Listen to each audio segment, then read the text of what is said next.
Segala puji bagi Allah, Tuhan semesta alam. Shalawat dan salam semoga tercurah kepada junjungan kita, Nabi Muhammad Shallallahu Alaihi Wasallam, keluarga, sahabat, dan seluruh pengikutnya hingga akhir zaman.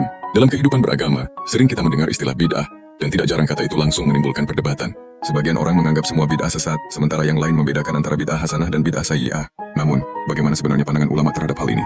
Dan bagaimana penjelasan Imam Syafi'i, salah satu imam besar dalam Islam, tentang pembagian bid'ah tersebut? Secara bahasa, bid'ah berarti sesuatu yang baru, sesuatu yang tidak memiliki contoh sebelumnya.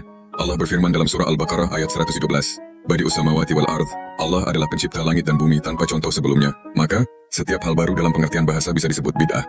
Namun dalam istilah syariat, bid'ah berarti perkara baru dalam agama yang tidak memiliki landasan dari Al-Quran, Sunnah, Ijma, atau Atsar sahabat. Karena itu, tidak semua hal baru otomatis sesat, sebagaimana tidak semua yang lama pasti benar. Maka perlu pemahaman mendalam agar tidak tergelincir antara sikap menolak semua hal baru dan sikap menerima tanpa batas. Imam Syafi'i rahimahullah menjelaskan, perkara yang diada-adakan terbagi dua. Perkara yang baru dan bertentangan dengan Al-Quran, Sunnah, Ijma, atau Atsar, maka itu adalah bid'ah dhalalah, sesat. Namun perkara yang baru dan baik, yang tidak bertentangan dengan sumber-sumber tersebut, maka itulah bid'ah hasanah. Penjelasan ini bukan untuk menentang sabda Nabi Shallallahu Alaihi Wasallam, kullu bid'atin dhalalah, setiap bid'ah adalah sesat, melainkan untuk memahami konteks sabda itu. Imam Syafi'i menjelaskan bahwa sabda Nabi Shallallahu Alaihi Wasallam tersebut berlaku bagi bid'ah dalam perkara yang bertentangan dengan agama, bukan dalam hal kebaikan yang tetap sejalan dengan prinsip syariat. Contoh yang sering disebut para ulama adalah kisah seorang sahabat yang membaca surah Al-Fatihah sebagai ruqyah atau pengobatan. Dalam kisah itu, seorang sahabat membaca Al-Fatihah untuk menyembuhkan kepala suku yang terkena gigitan binatang. Nabi Shallallahu Alaihi Wasallam sendiri sebelumnya tidak pernah memberikan contoh langsung untuk menggunakan Al-Fatihah dalam pengobatan.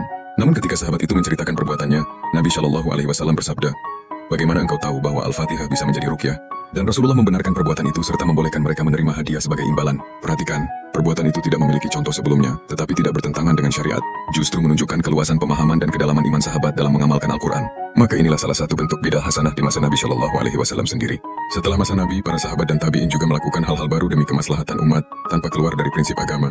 Utsman bin Affan mengumpulkan mushaf Al-Quran menjadi satu naskah standar, sesuatu yang belum dilakukan di masa Nabi.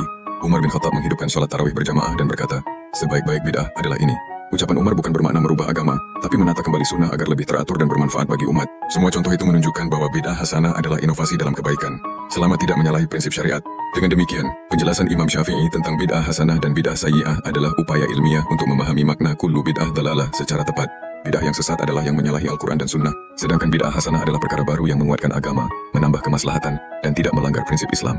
Kita perlu berhati-hati agar tidak mudah menuduh sesuatu sebagai sesat hanya karena belum pernah dilakukan sebelumnya. Karena inti agama adalah kemaslahatan, selama tetap berpijak pada dalil dan kaidah syariat. Semoga Allah memberi kita pemahaman yang jernih dan hati yang lapang dalam menjalankan agama ini. Wallahu a'lam.